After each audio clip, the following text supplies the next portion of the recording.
No sé qué estará pasando en el corazón de aquellos, pero bueno. ¿Cómo están? Saludos, Claudia, buenas tardes también.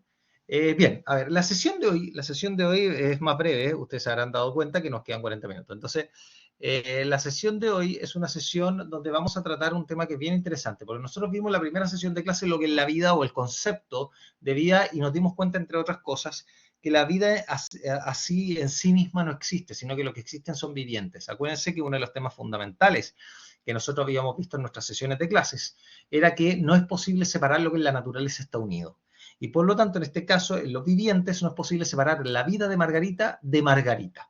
¿Ya? Y de hecho dimos ejemplos donde decíamos si Margarita está muerta, ya no está Margarita muerta, sino que la expresión Margarita está muerta es una expresión muy extraña. Habría que decir que ahí está el cadáver de Margarita, o sea, un cuerpo que alguna vez fue vivificado y quien era en ese entonces Margarita. ¿Se entiende, no? Entonces, porque el cuerpo de Margarita es un cuerpo viviente, o sea, es Margarita corpórea, por decir de alguna forma. Bien, entonces eso es muy importante, por favor, y me interesa mucho que a ustedes les quede muy claro, porque estas cuestiones de precisión permite que ustedes después, sobre todo los que van a estudiar filosofía, puedan ir captando la importancia de la utilización del lenguaje de forma adecuada con el fin de que ustedes puedan acceder realmente a las profundizaciones en torno a la realidad, porque si no va a ser muy difícil. Piensen lo siguiente, cuando uno se quiere dar a entender, uno utiliza términos, uno utiliza palabras que significan la realidad. Por lo tanto, si vas a empezar a hablar y vas a empezar a darte a entender y resulta que en tus palabras no hay contenido, es un problema. Es un problema.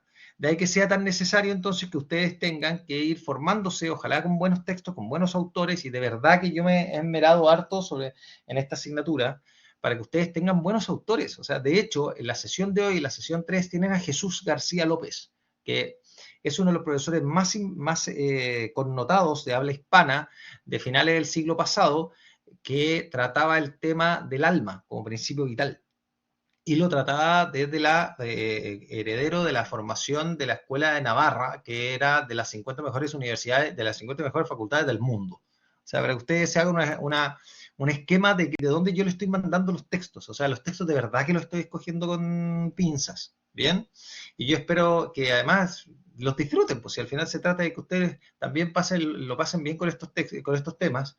Están en un bachillerato todavía, y la idea es que cada uno de estos temas le abra un poco el horizonte y les permite ingresar con propiedad a cada uno de estos temas de modo más formal, de manera posterior, cuando entren a sus disciplinas correspondientes, sea de la literatura, filosofía o historia, porque estos temas, si bien son formalmente filosóficos, se tratan desde todas las áreas, tanto de la historia como de la literatura también. ¿Bien? Por lo tanto, aprovecho de saludar, creo que no había saludado, no sé quién se entró, Jonathan creo que entró, que no lo había saludado. Así que, por lo tanto, lo que vamos a ver el día de hoy, después de haber visto el tema de la vida, luego de haber visto la interioridad vital, ¿se acuerdan, no? Que empezamos a ver las distintas formas hasta la definición de lo que es el alma, ¿se acuerdan, no? Y finalmente, vamos a ver el día de hoy, perdón, y vimos la interioridad del cuerpo, digo, la interioridad del cuerpo, o sea, cómo el cuerpo manifiesta la interioridad y la vida propiamente intelectual, ¿no? O sea, un poquito, eso fue lo que vimos en la sesión pasada, donde ustedes tenían un texto que se llamaba del genio o la genialidad, una cosa así, donde justamente se interiorizaba el tema o sea, se profundizaba en torno al tema de la interioridad corporal, ya como expresiva de nuestra naturaleza intelectual, ¿ya? Por lo tanto, chicos, queridos alumnos, lo que vamos a hacer el día de hoy es profundizar en torno a lo que es el alma y sus características propias, digamos en otros términos, las propiedades del alma. No sé cómo lo voy a hacer en lo que me queda, pero bueno, lo intentaremos, ¿no? Bueno, volvamos al viejo y querido Aristóteles. Ya Aristóteles decía, con toda razón del mundo, digamos, no porque era Aristóteles, sino que porque tenía razón. Para estar en la razón hay que tener razón, simplemente. No hay que estar en ninguna posición extraña, sino que hay que tener razón. Hay que adecuarse a la realidad. Y en eso Aristóteles dio cátedra. Por lo tanto, a mí me interesa, por lo menos que ustedes ahora, puedan interiorizarse en torno a las características propias de nuestra vida, de nuestro principio vital. ¿Ya? ¿Cómo llegamos a las características propias de nuestro principio vital? Si hay alguno de ustedes que se le ocurra cómo ir desde un punto de vista aristotélico, acuérdense que yo les decía Aristóteles el que puso las bases de la ciencia, ¿no? Entonces, ¿cómo si fuéramos Aristóteles, ¿ya? Acuérdense, una cosa no menor, no sé si se dieron cuenta, pero yo les puse un juguete adentro de la plataforma. ¿Lo vieron? Les puse un juguete, ¿ya? Un juguete intelectual, ¿no? Si ustedes se meten a la plataforma, van a encontrar ahí en la sesión, creo que era la sesión 1, si ustedes se meten a la sesión 1, van a encontrar una especie de como de un filósofo experto en Aristóteles, donde ustedes les pueden preguntar lo que quieran sobre el tema, creo que el tema de la vida, el tema del alma.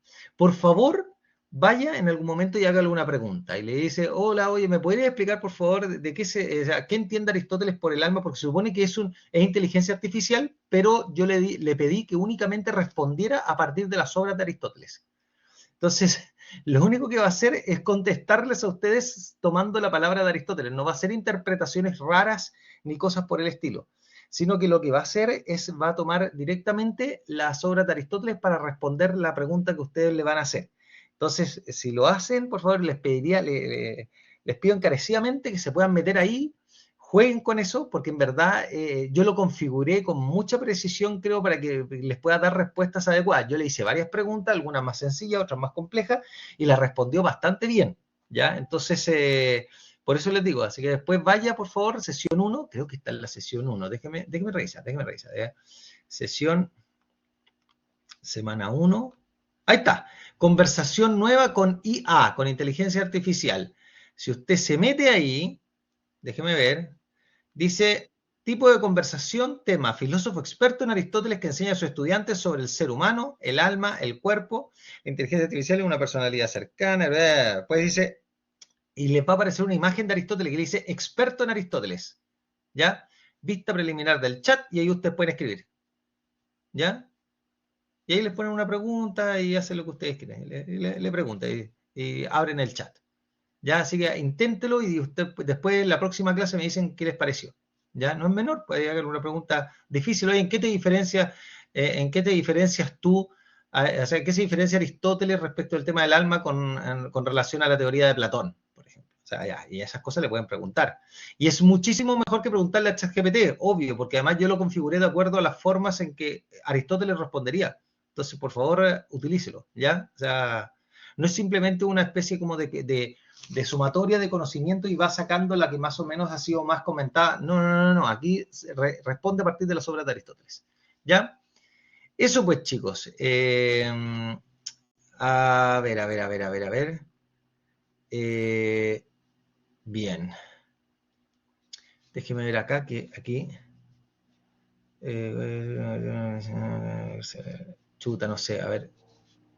Estaba viendo algo que me estaban preguntando, pero no sabría responder. A otro tema. Ya. Entonces, lo que vamos a hacer, como les decía el día de hoy, es preguntarnos desde Aristóteles cómo llegar a las características propias del alma. Bien, ¿cómo llegamos a saber cuáles son las características propias del alma humana? ¿Por dónde tendríamos que partir, chicos? Si fuéramos Aristóteles. Acuérdense que, ¿cuál es la enseñanza de Aristóteles? Pues siempre por dónde hay que partir. A ver si se acuerdan. ¿Qué es lo más fácil todavía, Cristian? Más fácil. Acuérdense, Aristóteles, Analíticos Posteriores, capítulo primero. Toda ciencia o disciplina racional se origina desde un conocimiento preexistente. Por lo tanto, ¿de dónde hay que partir siempre? ¿De los sentidos? Más incluso de los sentidos, de nuestras experiencias. Nuestra ¿Ya? experiencia. De la experiencia y por lo tanto de las evidencias que surgen a partir de la experiencia. ¿Bien? Entonces, para yo poder hablar del alma intelectual, va a decir Aristóteles, bueno, lo que tienes que hacer es partir de aquello que alguna operación, sobre todo la más alta, la que te distingue, va a decir, tienes que partir por ella, o sea, y a ver si es que te es evidente. Y por supuesto, porque el conocimiento es evidente. Entonces, ¿qué es lo que va a decir Aristóteles? Va a decir, para comenzar a tratar sobre el tema del alma, no lo va a decir en estos términos, porque no estaba dando un curso en ese minuto, pero para comenzar a tratar y poder descubrir las propiedades del alma, hay que ver cuáles son las características de sus operaciones propias. ¿Cuáles son las características de sus operaciones? Porque en primer lugar va a decir, a ver, si yo quiero sacar las características de un perro, tengo que analizar lo más propio del perro, ¿cierto? Si yo quiero analizar las características de un abedul, tengo que analizar aquellas cualidades que son más propias del abedul, que son propias del abedul, ni no son propias del palto, por ejemplo. ¿Me entienden o no? No son comunes entre ellos, sino que lo que es lo que lo distingue.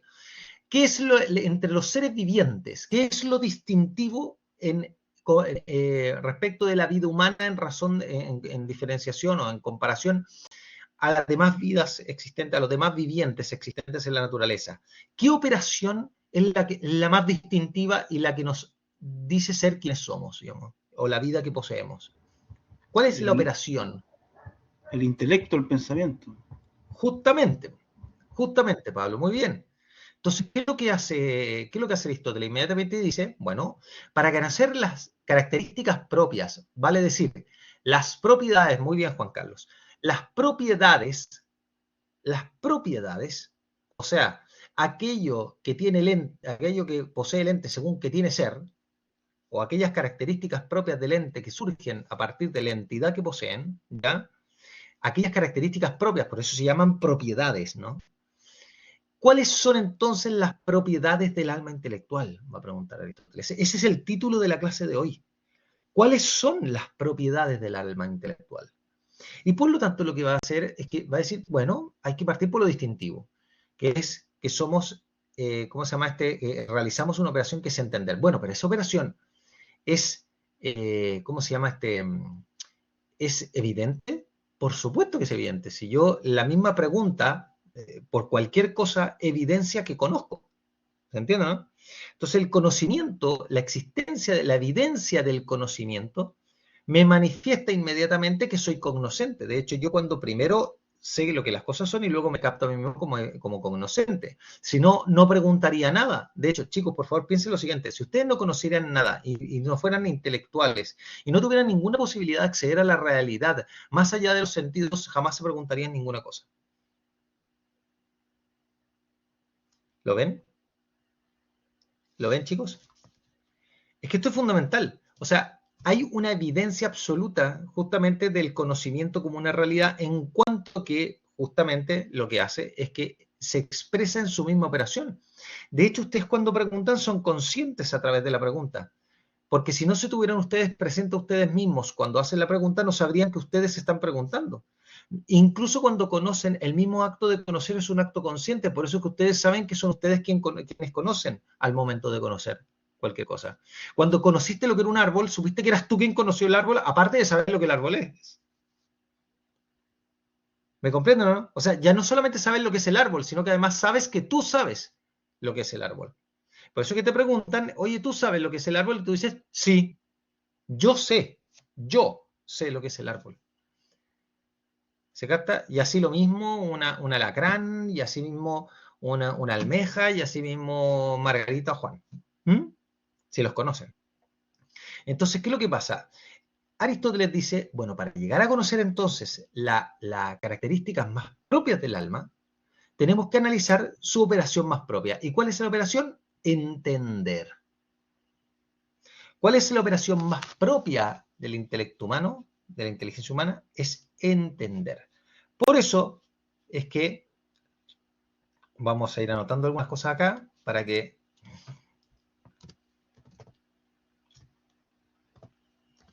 propiedades del alma intelectual.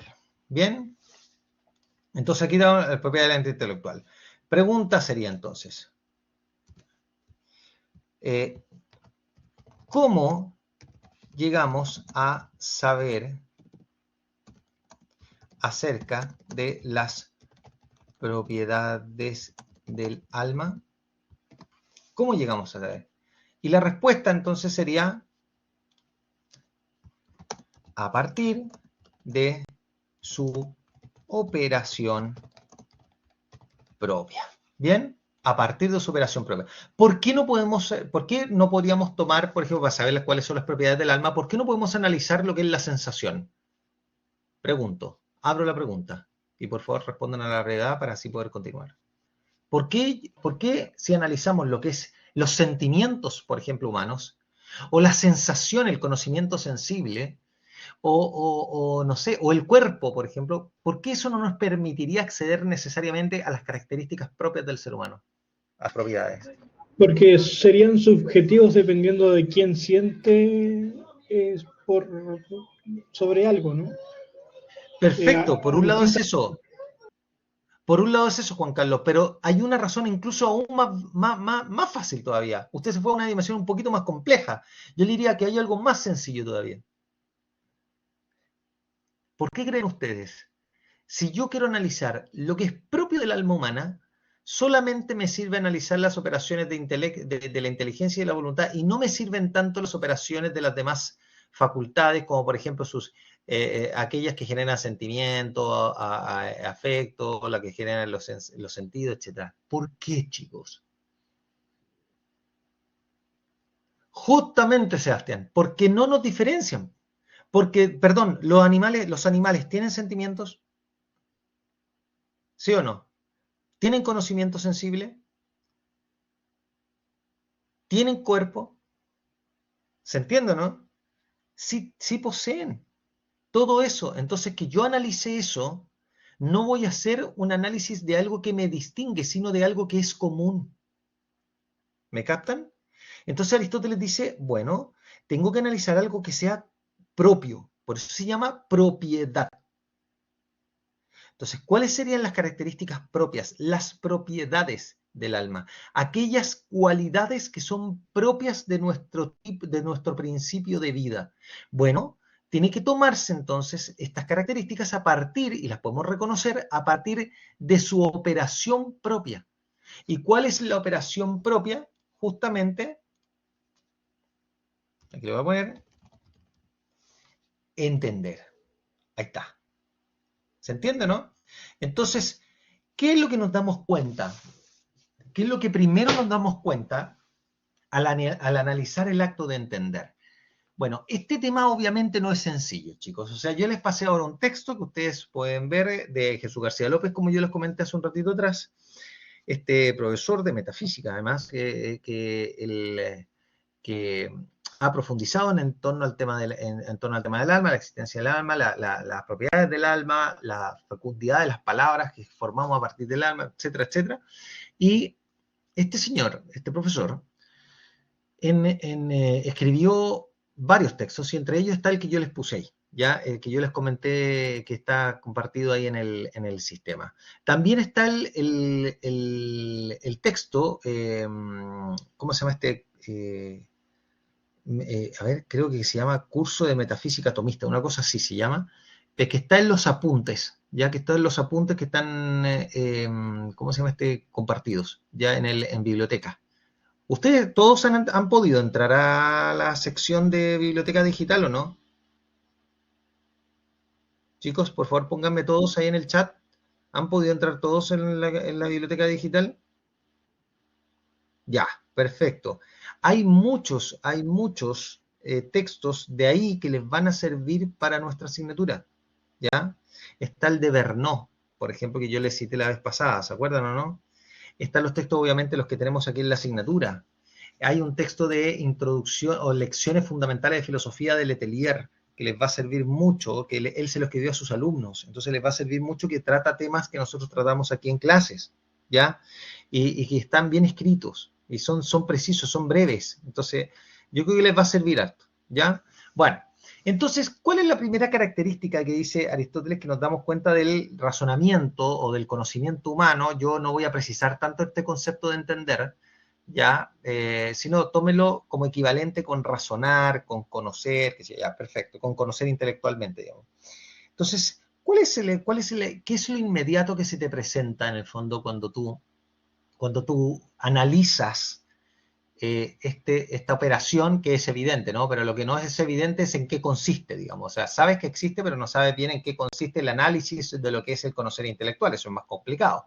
Que sabes que conoces intelectualmente, pero otra cosa muy distinta es explicarlo, ¿no? Entonces, una de las cosas que saltan al momento de analizar lo que es el acto de entender es su, y aquí lo voy a poner, es su, vamos a poner aquí, 1.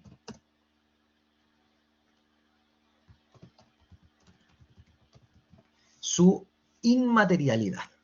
¿Ya? ¿Por qué? Principalmente por razón de aquello que surge justamente a partir del conocimiento. Vale decir, principalmente por el análisis de la palabra mental. Bien, o sea, el análisis de los conceptos, el análisis de la palabra mental, como diría San Agustín, el análisis de la noticia amada o la palabra interior, ¿no? El verbum mentis, decía San Agustín, que está muy bonito eso. O el logos interno que hablaba Aristóteles, ¿no? Cuando uno conoce intelectualmente las cosas, uno las dice interiormente. Por eso es que nuestro entendimiento por naturaleza es locutivo y es lo que vamos a ver cuando tengamos que analizar lo que es la naturaleza del conocimiento humano. Pero por el momento nos vamos a meter en rigor a lo que es este análisis de las propiedades. Y como dice Aristóteles, la forma de acceder a ellas es a través de analizar la acción que es propia de la vida intelectual humana, que es la actividad de entender o conocer o razonar o pensar o como ustedes lo quieran llamar, ¿ya? Y esa actividad siempre culmina o más bien se desarrolla formando una palabra que dice lo que las cosas son.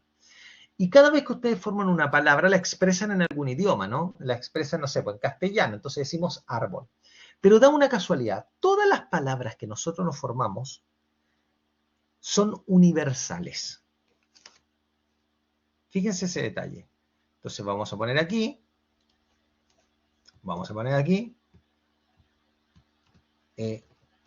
universalidad. El tema es la universalidad. O sea, la palabra árbol. Usted entiende lo que significa árbol, ¿no? Le pregunto, si hay un árbol frente a su casa o cerca de su casa, me imagino que debe haber un árbol. Hay árboles por todas partes, menos en el desierto, pero a ver, chiquillos, y en el mar. Pero si yo les preguntara, lo que está al frente suyo, frente a su casa, qué sé yo, con troncos, ramas, raíces, hojas, etcétera, ¿es un árbol? Usted me va a decir sí. Todos y cada uno de nosotros vamos a decir sí. Sin embargo, ¿todos vemos el mismo árbol? ¿Sí o no? Claramente no. No obstante, ¿el concepto se adecúa a la realidad o no? Por supuesto que sí. De hecho, hasta podemos explicar en qué consiste el árbol, porque todos los árboles tienen algo en común. ¿Se fijan? Abstraemos, como dice muy bien Juan Carlos, ¿no? Abstraemos, o sea, separamos, eso significa abstraer. Abstraemos lo mismo, porque es la identidad, y no nos quedamos, por eso que nos separamos, no nos quedamos con la materia, sino que entendemos que todo árbol tiene hojas, tronco, raíces, colores, ramas, etcétera, que tiene vida que hace fotosíntesis, que todo árbol además crece, nace, se reproduce y muere. Todo eso cae bajo la consideración de árbol y todo eso lo entendemos a partir de ese árbol, ¿ya?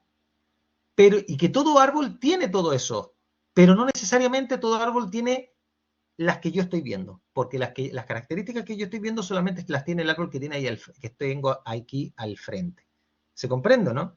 Entonces, eso es central, chiquillos, que ustedes lo entiendan, porque los conceptos que nos formamos son todos universales. Árbol, casa, nube, qué sé yo, montaña, etc. Les pregunto, ¿cuándo es la única vez que nosotros utilizamos nombres propios para referirnos a qué? A las personas. Bien, o sea, a sujetos que son absolutamente únicos e irrepetibles, que por lo tanto no cabe un sustantivo común. De hecho, de Margarita decimos muy poco cuando decimos que es un ser humano, decimos mucho más cuando decimos que es Margarita. ¿Me entienden o no? En cambio, conocemos mucho de ese árbol cuando decimos que es un árbol. ¿Se comprende? Al igual que el otro que es un árbol, al igual que el que está al lado, que al otro lado que también es un árbol. Son todos árboles. Decimos mucho de todos ellos, o de todos esos, habría que decir más bien. No son quiénes, son esos. ¿Mm? Por lo tanto, eso es lo que ocurre a nivel intelectual. Las palabras son universales, salvo cuando nos referimos a entidades únicas. A no ser que les pongamos un nombre, pero incluso tampoco decimos mucho cuando le decimos un nombre porque es por atribución, como por ejemplo cuando le decimos sol. ¿Saben por qué? Porque el único sol en todo el universo no es el nuestro. ¿Se comprende? No le pusimos sol, es una estrella. ¿No? ¿Se comprende, don Juan Carlos? Ya, consulta, entonces, el concepto en sí de alma de una cosa, de un ente, ¿se asocia al concepto universal o a lo que cada uno puede ver o entender? Muy bien, muy bien. Eso nos va a llevar a un tema. Está muy bien la pregunta, Juan Carlos, porque claro, uno diría, bueno, es que todas las personas tienen alma espiritual y al mismo tiempo estamos diciendo que son únicas. Entonces, ¿en qué quedamos, digamos? O sea, estamos... Bueno, el tema está precisamente que cuando hablamos de los principios vitales de los seres que no son intelectuales, podemos hablar en términos genéricos. Y por eso es que uno puede entender lo que es el león, y uno puede hablar del león, y ¿por qué puedes hablar con tranquilidad del león? Porque todos los leones operan igual. ¿Entiendes? ¿No? Los leones operan según especie. El problema está en cuando hablas de los seres humanos. Porque ella no puedes decir solamente, mira, ella es una persona humana. No, o sea, no, es que no te sirve. Ella es Margarita, digamos. Y Margarita que opera de muchas formas. Entonces, ¿qué es lo que pasa? Ahí lo que está diciendo es que esta no es una no, o sea, en fondo, a Margarita no hay que identificarla a partir de lo común, hay que identificarla a partir de lo propio, porque lo más propio de ella no es lo común, es justamente lo propio. Y ella se distingue porque en el fondo su principio vital la hace ser única e irrepetible. El principio vital de los leones o de las hienas o de los perros salvajes o de los ñúes son ¿cómo se llama esto? Comunes. Y por eso es que la distinción entre los animales es una distinción de tipo material o sensible, si tú quieres, pero no de tipo ontológico, ¿no? ¿Se comprende? Por eso es que de los animales hay documentales y no hay biografías, ¿no? Entonces, profe, bajo ese concepto, las mascotas nuestras sí tienen más propiedades, son más propios que el No, pues, león que vemos en la tele. nosotros tenemos en el fondo, a ver, nosotros somos únicos, los animales no. O sea, ese es el tema. O sea, de hecho, cuando mi perrita, yo también tuve una perrita durante 16 años, así que ni le cuento. Mi perrita durante 16 años, cada vez que había un comportamiento extraño, yo tenía que llevársela al veterinario. Increíblemente, el veterinario sabía bastante más de mi perrita que yo, que la tenía todos los días. ¿Sabe por qué? Porque estudió lo que es el comportamiento de un perro. En cambio, cuando hay algún cambio de idea, algún comportamiento extraño de un amigo, probablemente es mejor que preguntarle al amigo. A no ser que manifieste una patología. ¿Me entiendes? ¿No?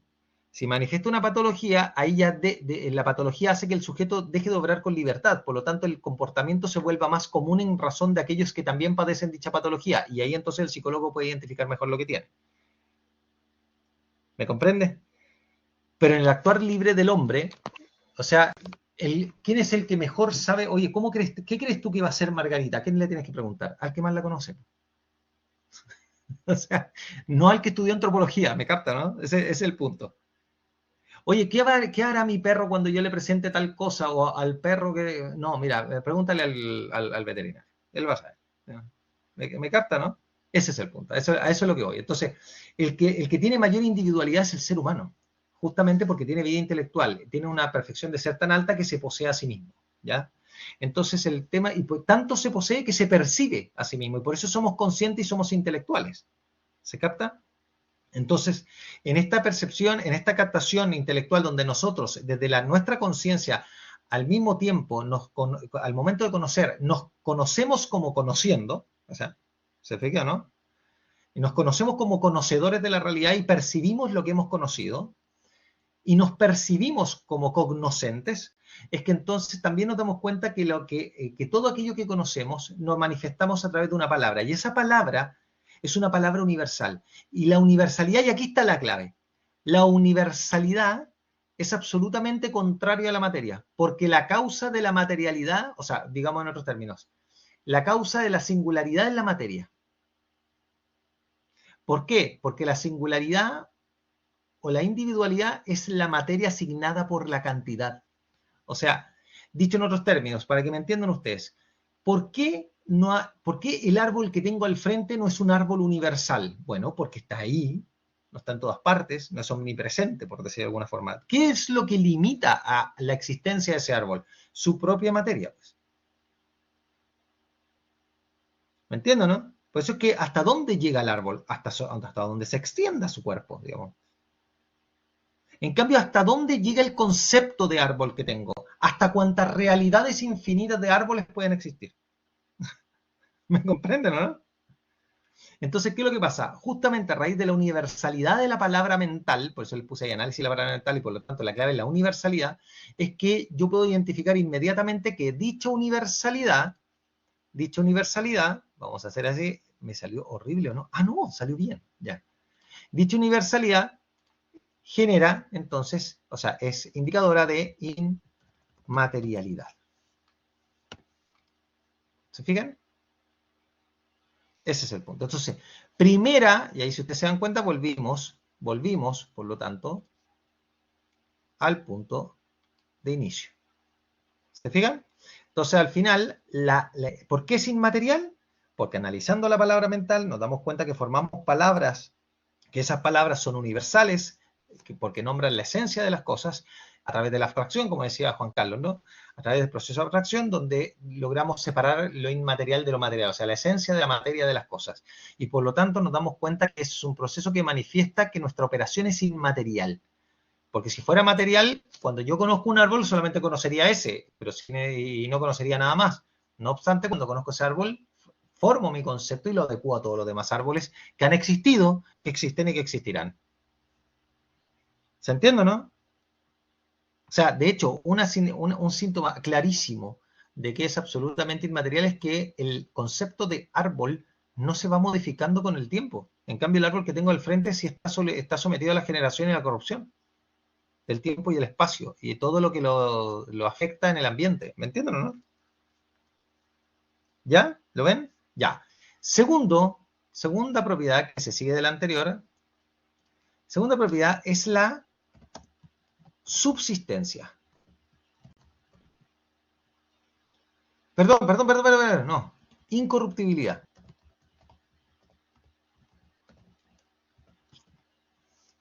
La incorruptibilidad, ¿ya? Que se sigue del análisis, o sea, que se sigue de la inmaterialidad. O sea, la incorruptibilidad, vamos a ponerlo así, la incorruptibilidad se sigue de la inmaterialidad. ¿Por qué? Porque solo la materia está sometida a la corrupción. O sea, justamente las cosas materiales se van desapareciendo o se van rompiendo, se van corrompiendo justamente por estar sometidas al tiempo y al espacio. ¿Mm? Y la materia es así, además, sobre todo lo sabemos por la física moderna. Ya, pero aunque, de todas maneras esto ya lo tenían clarísimo los griegos en el siglo V a.C., cuarto a.C. Por lo tanto, la incorruptibilidad se sigue de la inmaterialidad, de tal manera que el alma no se va corrompiendo, el principio vital no se va corrompiendo. Lo que se va corrompiendo es aquello que informa vivificando, lo que se va corrompiendo es el cuerpo. Y corrompido el cuerpo, o acabado el cuerpo, el alma ya no tiene cómo seguir vivificando. O sea, el alma solamente vivifica, y esto lo dice Aristóteles de manera muy tajante, y de hecho también Jesús García López en el texto, el alma vivifica un cuerpo que esté dispuesto a aquello.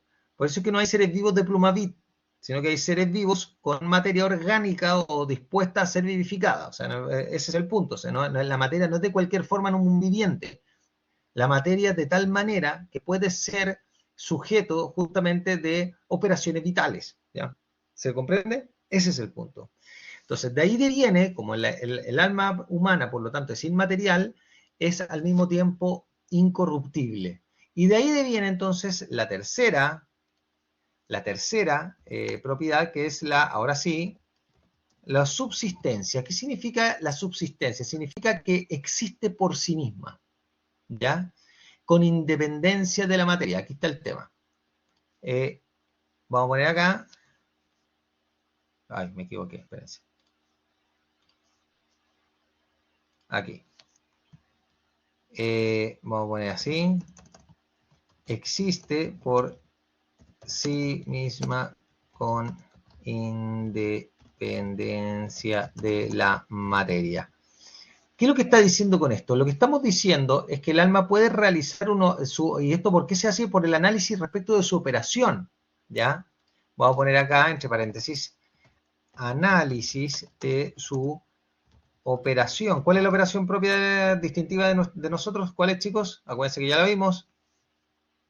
¿Cuál es la operación que realizamos nosotros propia de nuestra alma intelectual a partir de ella? La Inmaterialidad. operación de Entender. entender. Muy bien, la operación de entender. Entonces, ¿qué es lo que pasa? Como analizando la operación de entender, se da cuenta que el pensamiento humano puede realizar la operación, aparte de formar conceptos de manera inmaterial, también puede profundizar a partir de la realidad que va más allá del orden de la materia. O sea, puede realizar operaciones con independencia de la materia. Tú puedes seguir razonando y puedes seguir profundizando en torno a lo que es, por ejemplo, la naturaleza del árbol, por ejemplo, la naturaleza de la vida vegetativa, cuando resulta que no son realidades que estás captando. Tú puedes ir buscando qué es lo propio y el sentido de la existencia del árbol, y eso no es captable por los sentidos. Lo cual de alguna manera te mueve a entender que el alma puede, a través de la inteligencia, podemos realizar una operación que se llama teoría, por ejemplo, o ciencia. ¿Se fijan? ¿Y qué está manifestando el hecho de que hagamos ciencia? Bueno, está manifestando, entre otras cosas, que puedes realizar operaciones con independencia de la materia. No necesitas estar captando la realidad sensiblemente para poder razonar y profundizar intelectualmente sobre ella, para poder entenderla. No necesitas estar captando la materia. Ahora, ¿eso significa que tienes una independencia absoluta en cualquier tipo de operación? No, porque al final igual, si a ti te duele la cabeza o estás cansado, te va a costar mucho más entender o realizar cualquier operación, porque obviamente el alma también, nosotros somos cuerpo y nosotros realizamos operaciones a través el alma, y por lo tanto, sobre todo la inteligencia, se sirve de operaciones cerebrales y de todo eso, por supuesto que sí. Pero otra cosa muy distinta es que la realice el cerebro, ¿no? Es que el cerebro no puede realizar la operación intelectual, como lo veremos más adelante cuando veamos el tema del conocimiento humano.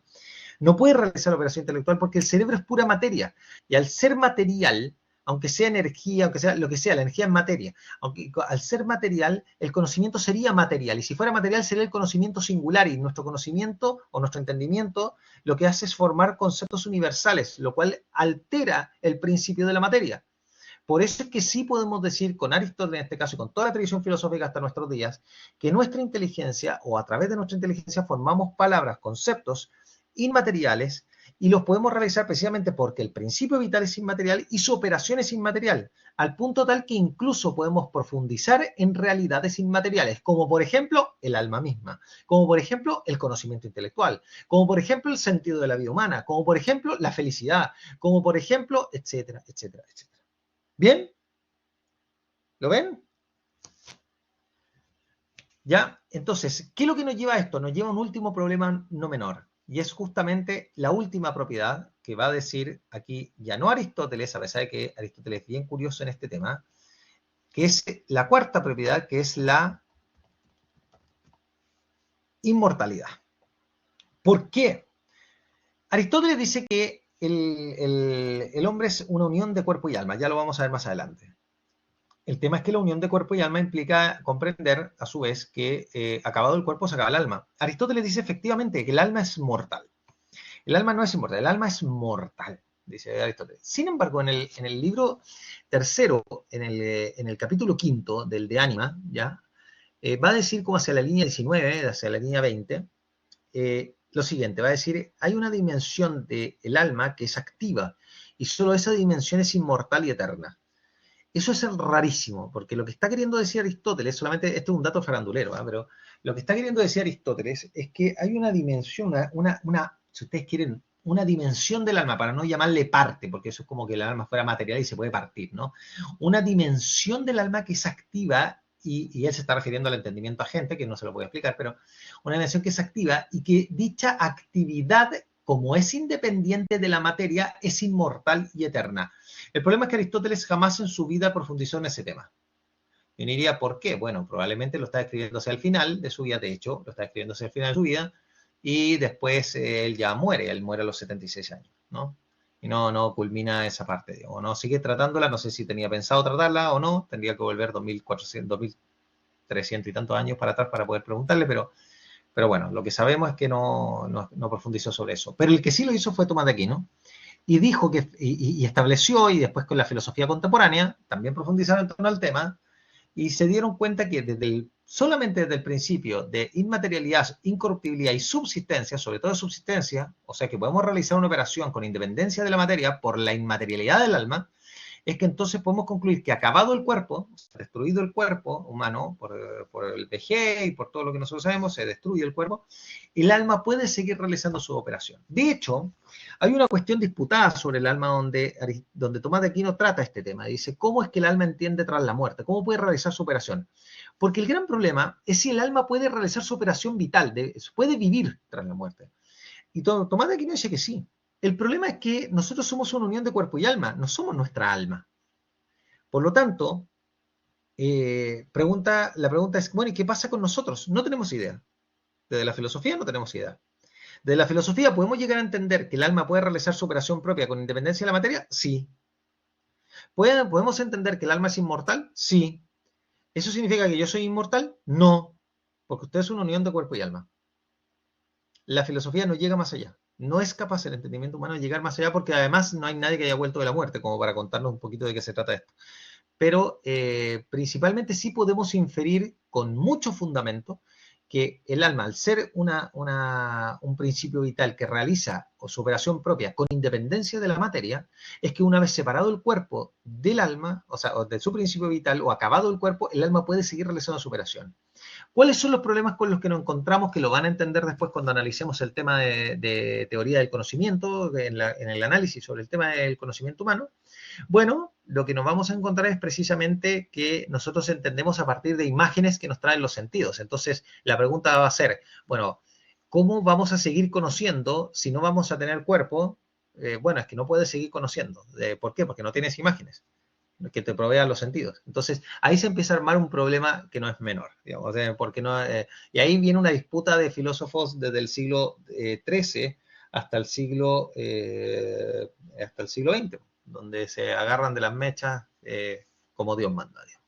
Así que ahí tenemos entonces las 4 propiedades del alma intelectual, ¿no? Como llegamos a ella, analizando la operación propia del alma, que es el entender, ¿cierto? La distintiva, ¿no? Donde llegamos a comprender a partir del análisis de la palabra mental que todos formamos al momento de entender algo, que es inmaterial a raíz de la universalidad que éste posee, ¿no? Porque estamos conociendo la sustancia. El tema es que cuando conocemos la sustancia formamos un concepto común. Por eso le llamamos sustantivos, sustancias comunes en castellano, el sustantivo común. ¿Se fijan? Y cuando lo llamamos con un nombre propio le decimos sustancia propia, sustantivo propio. ¿Se fijan? Ahí está el castellano. ¿Eh? Y entonces cuando a raíz de eso nos damos cuenta que debido a su inmaterialidad es incorruptible y como es incorruptible no está sometido a la materia, por lo tanto no se va corrompiendo y no se va acabando. Además realiza una operación con independencia de la materia, o sea, puede vivir con independencia del cuerpo. Podemos realizar una operación, podemos entender con independencia del cuerpo, lo cual se manifiesta en que podemos profundizar en la realidad sin necesidad de estarla captando sensiblemente. Y finalmente eso nos lleva al hecho de facto de que cuando nos morimos, entonces, ¿qué pasa? Bueno, el alma puede realizar su operación. ¿Y cómo? No tenemos idea, pero lo que estamos clarito, por lo menos de acuerdo a lo que nosotros sabemos desde aquí, es que no va a recibir más imágenes, por lo tanto no debería seguir pudiendo conocer nada, sino que solamente interiorizando y profundizando a partir de los conocimientos que ya poseía. Pero el problema está en que es el alma la que sigue, no tú. Entonces aquí tenemos otro problema. Tenemos que llegar a la precisión de que no estamos hablando de la inmortalidad de Margarita, sino que estamos hablando únicamente de la inmortalidad del alma, ya del principio vital que anima a Margarita, que es más Margarita su principio vital que su cuerpo, pero así todo, ella es la unión de ambos, es una sola sustancia, bien, como lo vamos a ver en la sesión 5. Bien, bueno, eso chiquillos, perdón que me haya alargado, yo quería tratar un poquito más, pero espero que haya más o menos quedado una pequeña claridad en torno a este tema. Ya no sé si tiene alguna consulta, perdón que yo no le alcancé a decir a unos pocos por qué me atrasé. Les quería comentar que, bueno, la razón de mi atraso está principalmente porque venía volviendo del dentista de mi hija y la verdad es que tenía que, me tincó que se iba a atrasar un poquito, entonces tenía una urgencia y por lo tanto no, la única hora que había era las 6:30, entonces por eso, por favor, es que tuve que venir y ustedes saben que si el problema lo tiene mi hija o mi guatón chico, aquí todo queda en segundo lugar. Así que, así que bueno, eso es, ¿ya? Pero bueno, no fue tan terrible, no fue tan terrible. O sea, llegué igual a las 7:30 y creo que alcanzamos a pasar algunas cosas que me parecieron importantes. Creo que lo medular está. Les recomiendo muchísimo, les dejé el texto creo que casi completo en el Blackboard, así que para que lo utilicen, ya, porque en verdad el texto es muy bueno. Descárguenlo, acuérdense que todos estos textos que nosotros les dejamos acá son todos gratuitos, chiquillos, así que descárguenlo, armen su biblioteca. De verdad que ¿cómo se llama eh, ¿cómo se llama este texto? Muy bueno y que yo les recomiendo un montón. No, me refiero, Juan Carlos, son los textos que están aquí en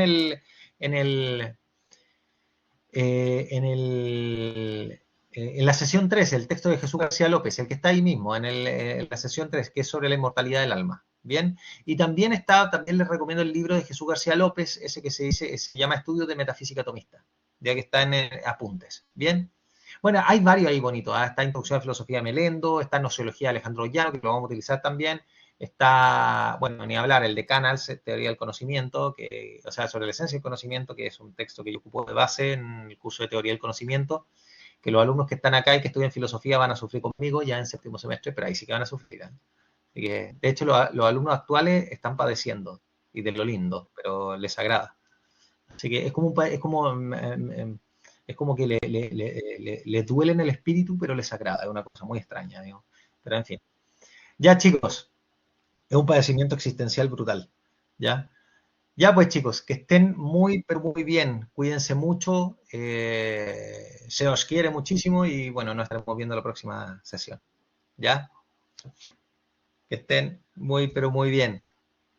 Cuídense un montón. Acuérdense utilizar el monito que yo les dejé ahí en la sesión 1. Acuérdense preguntarle cosas ahí al monito ese de inteligencia artificial, que está entretenido. ¿Ya? Chao, chao. Buenas noches. Chao, profesor. Buenas noches. Gracias.